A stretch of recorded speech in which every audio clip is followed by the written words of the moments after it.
Welcome to Tech-Multiverse. Today we're going to go over everything I learned working with Davinci Resolve Fusion while making my latest video. We're going to include things like looping backgrounds, animating shapes different ways. We're going to cover a heads-up display with complex tracking, how to style that.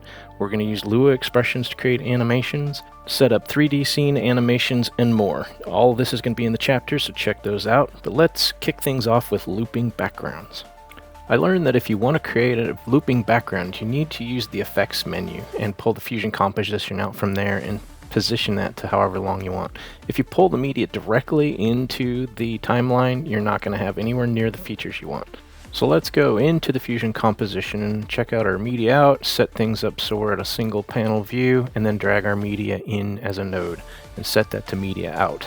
Now from here, you're going to see you have a whole lot more options than if you did it the other way. At this point, you'll find you can't stretch this beyond the length of the video until you hit loop. Then you can go to the full length of the timeline that you've stretched it out to. And at that point, this thing will loop perfectly, as long as your video is set up to do so, obviously. So now that we have this looping, let's go back into the timeline and take a look at what happens if we want to stretch this out a little bit. When you go back into the Fusion composition, you need to make sure you adjust your global in and out. And you're good to go. Now, I figured it'd be nice to show you the wrong way, the painful part that I went through in creating this. I started by dragging my video onto the scene, and I'm like, well, I can't stretch this out. I hear people, to create a looping background, just copy and paste this over and over and over and over and over again. That's not how I like to work. But in this case, we right-click that video and we convert it to a composition. We end up with media in already in place. But look, we don't have hardly any options. You can't do much with it. I've learned that you really have to set up your video the way that you want it to be when you're working this way. So when you don't have a looping background, there's not a lot you can do unless that's your raw footage. Alright, let's continue on the simpler path by working with animated shapes. Now this is pretty fun. I found that again, if you drag the Fusion composition out, get that composition sized the way you want to in your video, and you move your media out of the way here, and then you look for a thing called ellipse or S anything. There's different shapes that you can bring in, even S Ngons. In this case, I chose the ellipse, and then whenever you use an S shape, you have to have an S renderer, otherwise it won't show up. So once you drag that S render to your media out, you can start setting the style of your ellipse. And in this case, I'm going to go ahead and take out the solid option and set up a border. What I really want to do is animate this thing without having to use a mask. Everybody wants you to use a mask. Yeah, sure, if you've got a cool stylized circle that you want to wrap around something, a mask makes sense. So I was checking out all the different properties. It's really not clear what to do until you hit that S shape. And then you start to notice, hey, there's some keyframes here. Let's go ahead and set this up and test our length. And voila! We can set the length of the line that was created with the S shape, and that can actually be set up to transition over time. So we'll set up a beginning and an end keyframe, make sure at the beginning our length is 0 or practically 0, and then at the end we've got it all the way up to the full circle. And in this case we can even adjust the size, maybe not that big, but we can adjust the size of the border and have that transition as well over time. So we'll start with a thinner border and end with a thicker border. We'll go ahead and set our timeline back to 0 and hit spacebar once we click inside the node window, and voila, everything's working exactly how I want it without using a mask. Now we'll do some more cool things with S shapes a little bit later in this video, but for now let's look at expressions. We'll start off simple, and in this case we're going to go back to our ellipse, and one of the things I got frustrated with is your width and height they're separate. You want to just be able to tie those together. So if you right click the height and hit expression, you can actually drag that to your width, and now they're tied together. You can't adjust the height because you've got one property. But that simplifies scaling shapes a ton, so I use that one a lot. Now let's go a little more complex and set up another Fusion composition where we're going to do an animation using text plus node. And in this case, we're going to drag that straight out, and you don't need a render or anything for this, and you can start typing here. And if you right click and use expression, you'll see there's actually a text method or function in there, and it basically displays whatever you have as your input, just like any programming function like JavaScript or Python. These expressions are created using Lua, and you can set up a start value, an end value. You can have a delimiter, a prefix text, or postfix text. Basically anything you want after the text that you're going to display. And then you can set up a little function, basically write some code to get this thing to play from the beginning point to the end. And when you copy that out and paste it into the expression field and just run through the timeline, you've created an animation without keyframes. Speaking of keyframes, I learned that cloning keyframes is really important. I mean, I'm familiar with animation, and Davinci Resolve just isn't super intuitive when it comes to keyframes, so I thought this would be great. So we're going to use our existing counter animation, which does not need keyframes, and we're going to use a transform node to scale that so we can actually make this fly off the page, come zoom into focus like I did in my video if you'd seen that, and then have it fall back to the page where it was. So in this case, the animation's happening with no keyframes, but we're going to set the size on the transform to expand, starting where we want it to start, then move up to where we want it to zoom into, and we want to replicate that position where it started. But you could copy the values here and that would be easy, but I wanted to learn how can I do this with the keyframe. So we go to the keyframe inspector and we zoom in to the transform node where we can actually see the keyframes. You can see the first one and the one where we're at right now in the middle. You just get it to the point. What we want to do is clone this first one. So the trick is get in there, select that, and hold down Control key while you drag the keyframe to the position you want. Now you've got the start point at the end, so you didn't have to copy the properties. And then this way you can position this wherever you want. Yeah, it's just one of those examples. You can do things different ways, but watch what's happening here. As I'm clicking this, I'm figuring out you have to click away from that layer in order to grab that keyframe again. Otherwise you're shifting the whole set as a whole, which is cool, but not exactly what I wanted. So in this case, we're going to go look at the splines, and if you select that button there after you, and then hit the transform so that you can see all the keyframes, you select them all and hit S to smooth them out. Now our keyframeless counter starts at a transform point, zooms to where we want it, and falls back to the original state. Now we've been working with nodes a lot, so I figured it'd be important to cover how nodes work. To do this, we're going to add a merge node and bring it right in between the transform and the media out. The merge has a background, which is where our transform's coming into, and what we need to do is set a foreground. So we're going to go ahead and use one of our S shapes. We'll bring in another S ellipse, and we need that S renderer again, and we'll add that, and we'll connect that into the foreground. So now our ellipse is above our counter, and we'll go ahead and adjust this so that we're kind of getting back to our red circle with the border instead of a full circle. If you click in the window, you can hit Control K and hide the controls. And here's where we can see our timer is moving, but our ellipse is not. And that's because the transform is on the text node. Now if we move it over to the ellipse node, now only the ellipse is moving, but the counter is not. So you can see how important the node position is to the control that it has. If you put it after the merge, you can control the transform of both the ellipse and the text at the same time. Hopefully that makes nodes a little more intuitive. Now let's jump into importing Fusion compositions. Normally when you want to create a Fusion composition and you want to use video inside it, I find that you set up your video the way that you want it. You get it all dialed in, trimmed, starting point, ending point, exactly the way you want. Fit that into your overall picture so that you kind of have an idea of where you want it in the editing scheme. This is the case where it's important to right-click and create a Fusion composition out of the video that you've just set up. Now, in this case, I wanted to import an existing Fusion composition.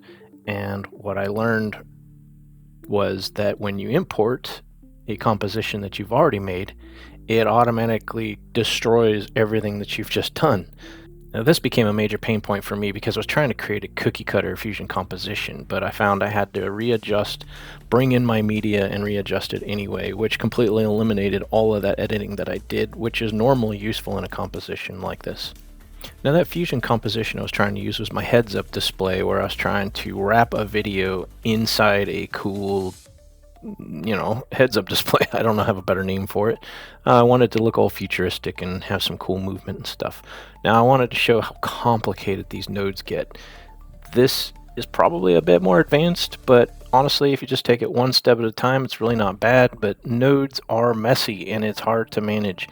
This final version that you're looking at here is a result of 2 weeks worth of iterating on wrapping my head around the different parts of this and how different features work, which we'll get into in the rest of this video, talking about each of these components and how to recreate them yourself.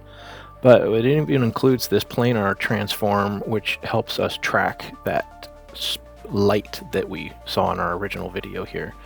But if we take a look at this whole thing, let's just zoom this up a little bit and bring in the entire node structure. This seems important to show you. That is a lot of pieces, and there's probably better ways to do this. You can create different macros and things, but everything comes together in this main merge, and I just decided to break out the different parts of the wrapper based on categories of the features of it, like the inner square or the outer square. I use duplication nodes and things, which again I'm going to get into here. So let's focus on this outer edge part. Oh, look at that, I got a loose node. Ugh, that's going to drive me nuts. And let's try and go over the fact that, or how I created these moving edges, because these animations are pretty cool and you can do them without keyframes, and they're using some simple shape techniques. It's just putting everything together right, and when you use these duplicate nodes, you can make some cool stuff. So let's talk about modifiers and how I use those to create these edges. Now again, if you're looking at this motion here, and the outer edges that are creating this movement right here on the timeline, there are no keyframes to do this. You can actually use modifiers, and you'll notice that the position value is dancing around all over the place because I applied a modifier to it by right-clicking, modify with, and then you can pick perturb. It wasn't available in the menu because it's already applied. Then you can adjust your settings to create a dynamic animation without any keyframes. A couple of other features I used were called grid and jitter. Now these are both nodes that I used in my design here. You can see grid and jitter. And jitter itself is an animation node, which you can see is set to random, and it will just literally jitter things. But in this case, I had a rectangle set up, just a super simple rectangle, and you can see where that's located right there. And if I hit the grid, you can tell it allows you to make rows and columns, in this case cells X and cell Y, and I have one row with 15 columns. And once I add that jitter node, if I hit play, you can see that it makes that row jitter in height. So as soon as I take it off, everything's straight and it's really boring. But as soon as I put it back on, it changes the variation between those. Makes it cool.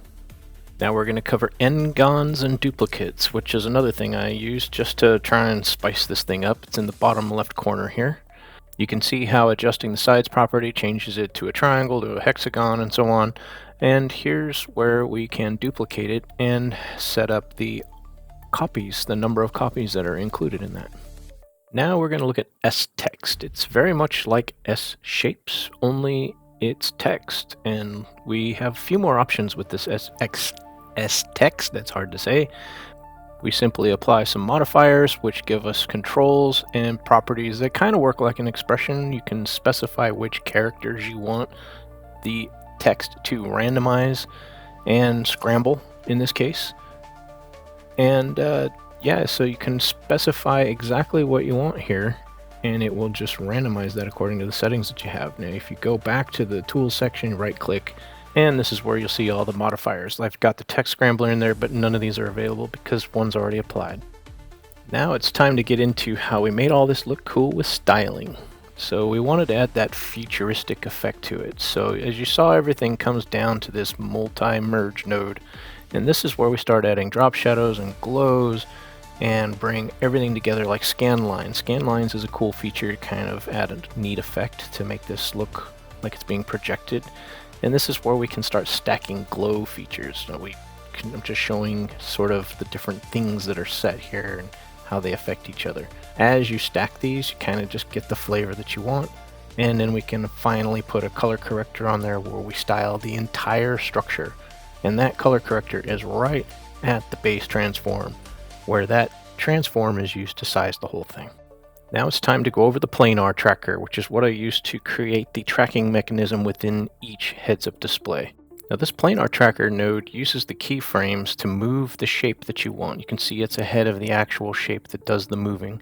And then it follows the keyframes based on what the Planar Tracker used from the media input to send all that downstream. So you simply click on the Planar Tracker, you set everything up to track.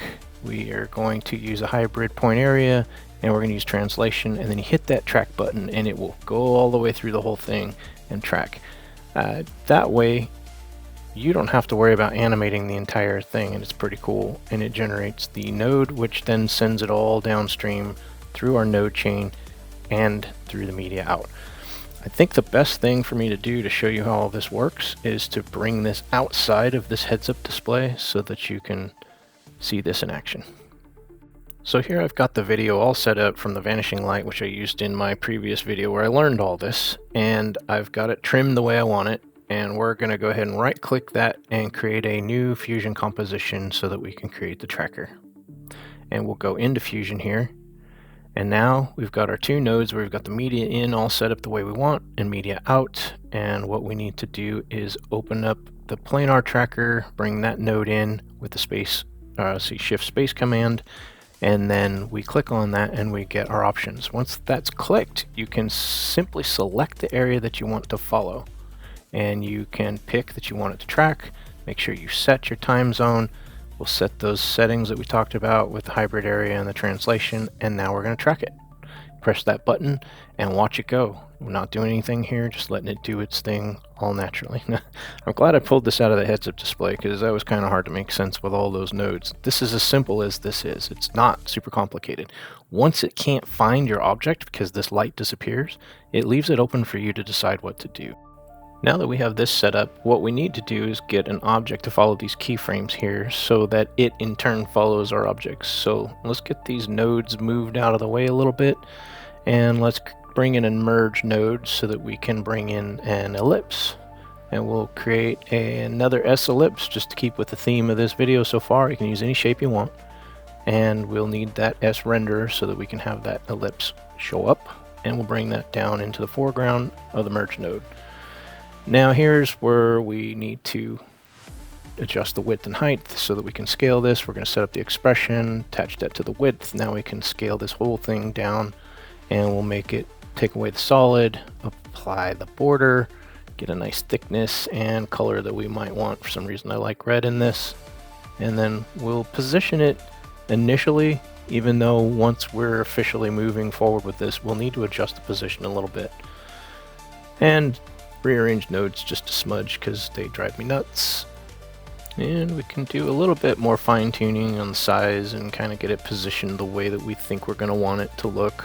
And let's get the control mechanism out of the way by clicking in the window and hitting Control K. Now when we open up the properties on the Planar Tracker, we'll press this button for transform to appear, and we'll move that right after our ellipse shape.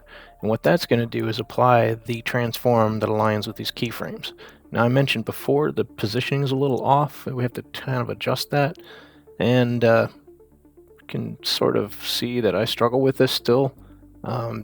I have not had a consistent experience where I know exactly where to put the shape until after I've set up the planar transform. Once I've got that on there, I can select my shape. You can see it's moving with it. I don't need to select the renderer, select the actual shape. Eventually here. Come on now. And then we'll get a position. Now see, everything's off. I can't explain that yet. But everything works fine once you remove those controls. So here we go. Now we can see that it's tracking. There we are. So this, once it gets to the very end and the light goes out, it stops. And since the keyframes stop at this point, that's where we have full control from here forward. So we can set it to where we want to have more control. We'll select the ellipse and we'll click, basically create a keyframe here. We want the opacity to go out, so we'll set one there. And we'll have it fade away, kind of like the light does, but maybe after the light. And then we'll set another keyframe to have the light go out, or sorry, the circle fade away. And we can adjust this as we see fit by opening up the keyframe panel itself, going into the ellipse keyframes and dragging that out a little bit, and just kind of test the timing. It seems okay. Yeah, you can get this just however you want. I mean, really, this is up to you. Dial it in the way you want. And I'm also going to adjust the width and height. So since we've set that expression, we only have to control the width technically. And there we go. So we can say now we want the ellipse to grow as it fades away. There we go. Not too bad. This is just kind of mimicking what I did in my video, but slightly different approach. We can refine this even further, and like you see the keyframes here, but we can't do anything with the transitions, the tweens. So what we can do is open up the splines, select all the keyframes and hit S again, smooth that out. Now we have a nice smooth transition with easing in between the keyframes. So let's take a look at this whole thing from the timeline. Let's start it over and let's just see where it goes. Tracking's good. One thing I'd like to learn is how to stabilize videos. It's probably not too much different. And the light goes out and the circle fades away and grows away. Alright, that's it. Now it's time to dive into some fun sShape tricks. Now, I really enjoyed doing this. This was pretty productive actually. There's some cool things you can do with this. We'll create a new fusion composition and we'll just jump right into the old S ellipse again. And actually in this case let's use S rectangle. And we need that render, don't forget. So we'll bring that to the media out. For some reason I don't like solid shapes, I like borders and I like them thin. So we'll go ahead and set that up. Right away we can start messing with the length, and if we make that small and then start messing with the position, we get some cool effects. Now this is can all be keyframed however you want, but what's really fun is when you take the S shape and you use S duplicate. And then you add that node in between the render and the shape itself, and you could create multiple copies. Now you're not seeing anything, but there they are. They're kind of hidden under each other. And you can adjust the different settings, and you can try out different animations at this point. You never know what you end up with. Now this is kind of falling off screen, so let's use our typical expression for the height and attach it to the width. And that way we can control the both, shrink this down, so now we can see we got a fun little effect here just with a couple of rectangles. Nothing fancy, but it looks cool. So here's where we can adjust the positioning and get these things dialed in. So let's put them on the corner here so that we can see them. And if we tweak these settings, I'm not sure what all these settings do just yet, but this one right here allows you to rotate them around, and look, you kind of create that target looking thing, but we still need one more copy. You need 3 copies of it. And now we've created a full square made up of nothing but the corners. Looks a lot like my target. So we can adjust settings, check out position and length and width and scale the whole thing. All of these require keyframes to animate, but you never know, you could actually use some modifiers and probably do some fun things with this. Now, there's so many settings in these nodes that it's gonna take me some time to find out what they all do, but generally the way I learn is I have a need and I figure out how to fulfill that need. I can't say that I'm going to dive into all these to figure out what they do, but it's worth something. There's something that might be worth playing around with. Now I saved one of my favorite techniques, 3D scenes, for the end of this video. I use this one quite a bit. You definitely don't want to overuse it, but it does turn flat, boring scenes into pretty interesting dynamic animations. And what we're going to use are the 3D features of these nodes here. You can see we've got them all lined up. We're going to use the image plane we're going to use the merge node, the camera, and the render node. And we're going to bring in our media, and which is just a screenshot here, static screenshot. We can bring that into media out so you can see what we're working with, just so you get a sense for that. And I'm going to attach that, struggle to attach that. Yep, try again. There it is. So our image, which can be video, goes into our image plane, which goes into the merge node and into the render node, and then we bring our camera into the merge node. Now if we drag the merge node over to the second window, we can see our actual 3D scene, and we can move around that like you would any 3D environment. We pull the camera back so we can actually see what's there. And there we go. Now we're bringing things into view. What's on the right is what we'll see in our final render, and what's on the left is how our scene is set up. And you gotta fiddle with the nodes, because you know I love to do that. We'll get another image plane out, we'll get the background, and we'll bring both of those into the merge node here. Now this background is just to kind of give me something in case I go off scene as I rotate the camera a little. So we'll put that black background behind the image and scale it up. And we'll make adjustments as we work through our animation here. Get it pushed back. Alright, now you can see what we've got set up. Now what's important as you're doing these animations is that you need to use the camera. And we're going to set up a transform, and you'll want to use target. Now the target is really important because the camera points at the target no matter where you want it. So you can animate the target or animate the camera, and as you animate the camera you can see that it rotates to stay focused on the target. Now this is where you want to think about how you want this camera set up and what you want it to focus on, what's the important piece. And in this case I'm just going to focus on the main channel view of this page. So I'm going to adjust my target and my camera, which can take some finagling, so take your time to figure out what works best for you. And we just basically want to, in this case, just center things. So I'm not going to worry too much. And then we'll go set up the keyframes. Now I have not learned a trick where you can click all the keyframes at once. You have to do them one at a time, which I find freaking annoying, but we'll do that anyway. So I've set up the center point, like sort of our end state where we want the camera to stop.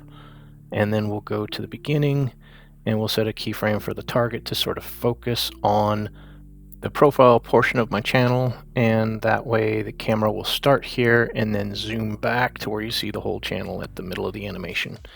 Now this is where we can use the camera rotation to kind of create this cool dynamic effect. Again, don't go too far on this, it can get nasty and it can do weird things. You want to get things dialed in to where you don't have funky stuff on the edges, so we'll use a mask on our media in node. And voila, wow, that mask just cleaned up all the edges just like I wanted. So that's perfect. Didn't have to adjust anything. So now we can still focus on our animation and kind of see how things are playing out.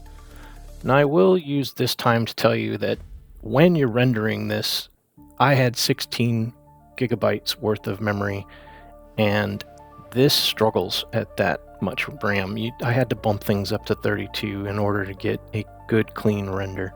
And even then you have to play it a couple of times just to kind of get it into memory, and then it starts playing smooth. So just so you know, this is intense as far as draws power from your computer. So now you notice here I've been tweaking things, and in this case I've got the profile off kilter a little bit, so I want to set that target just a smudge to kind of get that back. All of this is just doing it to your preference at this point. You want the animations to be clean and professional, don't overdo it. Sometimes I like to overdo it, but once we get things dialed in, it should fade back just like we wanted. So we start off with my profile and it fades back. Not my best animation ever, but you get the idea, and you've seen it in my other work, maybe. If not, go check out my other work. You can see some of my stuff that I felt was decent there. Alright, so far that's looking pretty good. The profile doesn't slip off screen like it did because we've just kind of tweaked the keyframes to position everything right at the appropriate time, and now it just stops. So let's put a little more dynamic movement at the end. What I'm going to do is set some keyframes, have the camera go past that point of the optimal view, and then we'll go a little farther with the timeline, and then we'll come back towards the center. So we kind of create this wobble effect almost. Now there's probably other ways to do this using advanced tweens and things, but at this point, I figure this is good stuff to learn, just to understand how this works. And so there we go. We've got our animation. It bounces back and forth, kind of has a little movement. Now we're going to want to smooth this out just a smidge. So you can see how it's very square. It bounces, very sharp movements. Hits a point, hits a point, hits a point. I want to smooth that out using those splines. Now this is where things can get weird. If you have too much movement, these splines, as you smooth them out, select all the keyframes, hit S. If you have too many keyframes, it's going to get real jumpy and weird. So you got to be very careful here. You can manually adjust it, but I found myself doing that for way too long, so I figured just keep the keyframe simple here. But now you can see, if we go back to the main timeline, take a look at this, you'll see it jitters at first, my memory's kicking in. Now we can see the whole thing goes in smooth. One more time. There it is. Now we got a nice little wobble effect. Now this is sped up so that I'm not boring the crap out of you as you're watching this. So this seems like a great place to wrap this video up. So if you're interested in seeing the video where I learned all these techniques, be sure to check out the second episode of my UAP evaluation, or be sure to like and subscribe if you're interested in seeing more videos that I create as I work on my projects. Thanks for watching.